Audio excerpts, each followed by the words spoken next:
Labvakar! Mums ir prieks, ka tradīcijas nemainās un kā ik katru pavasari arī šogad virmo tērpu kaislības jau 10. modes nedēļā.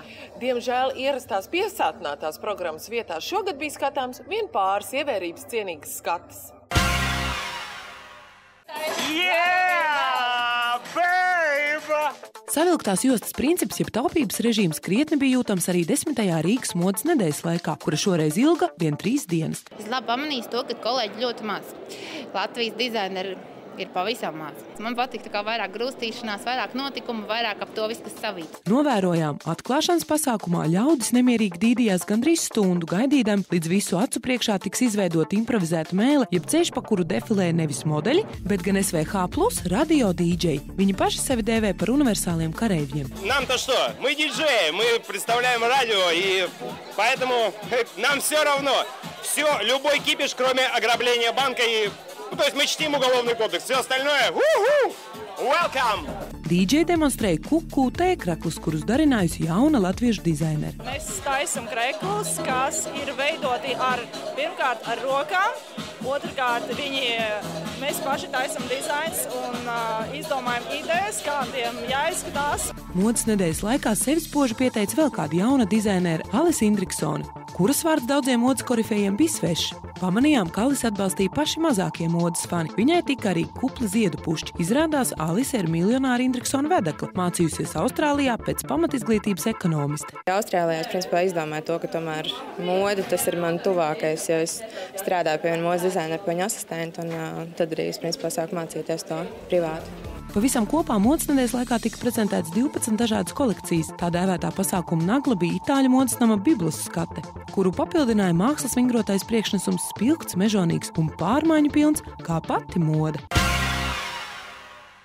Pavasaris nevienam atver radošos receptorus. Varbūt tādai zem Vecrīgas bruģa atradām interesantas parādības.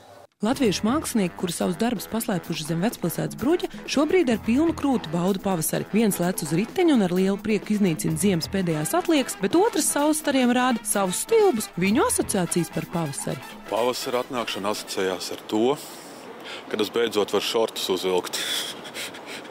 Tad, kad no zemes spraucās ārā pirmie asni, viena lieta, tad, kad pīļi tēt, pīļi mamām apskriet pakaļ, un tad, kad baloži tēt arī tādi piepūtušies, tādi jocīgi staigā.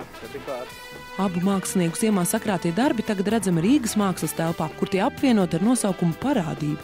Mēs kā ilgi meklējām, un tad likās, ka tas ir tas, kas varbūt saista mūsu tos darbus, kas vieno.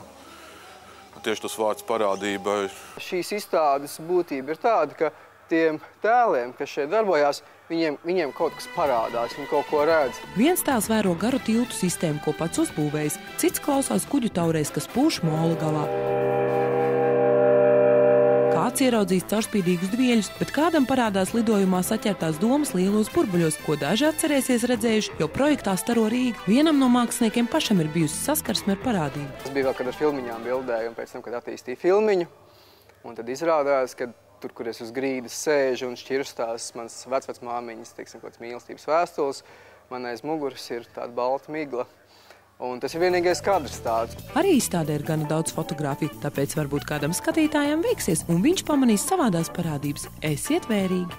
Tā kā šogad daudzi pievērsīsies dārzniecībai, arī modes lielveikalā pieejams zināšanas un iegūstams praktiskas lietas vidē draudzīgai saimniekošanai.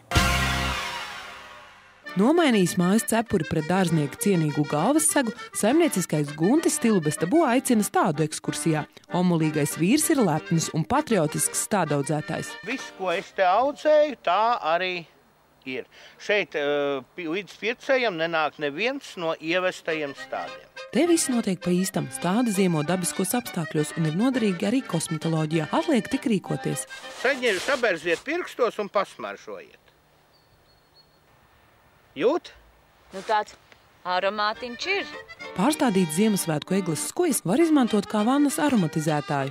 Ja vīrs sajutīs, teiksim, ka sieva smaržo tik patīkam, tad viņam nebūs jāmeklē tur šitie te ārzemju paraugi, bet tas jau ir labs vietējais, kas varētu arī stimulēt demografisko situāciju Latvijā.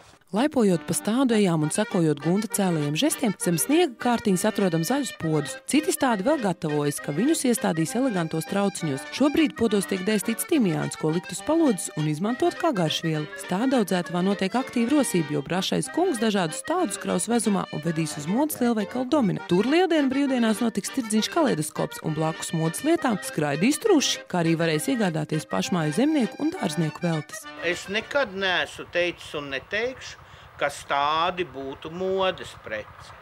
Tā ir dzīves nepieciešamība, lai vienkārši savu dzīvi uzlabotu. Meklējiet lielāko pavasara tirdziņu kaleidoskops Dominā un iekrāsojiet košās krāsās savu ikdienu arī jūs. Tā kā aprīlis ir joku mēnesis, tad nākamajā otrdienā smiesimies kopā ar Karalisko improvizācijas teātri. Atā!